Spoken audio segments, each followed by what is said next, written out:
I am Giuliano Lancisi, educated as an architect. Spent my life working in many medias, including jewelry and painting. And within these medias, deep inside, different skills, including engraving and other different techniques in jewelry and painting.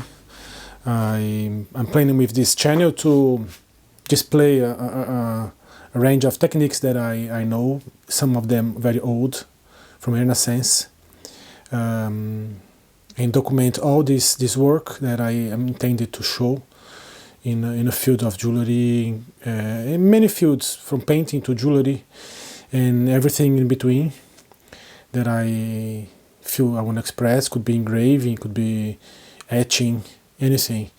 I believe that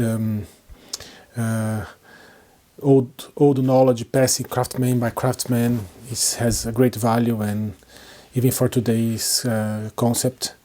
And I really believe on a effort of developing skills by hand and by mind on a daily basis workshop, and that's what you're gonna see here in my channel.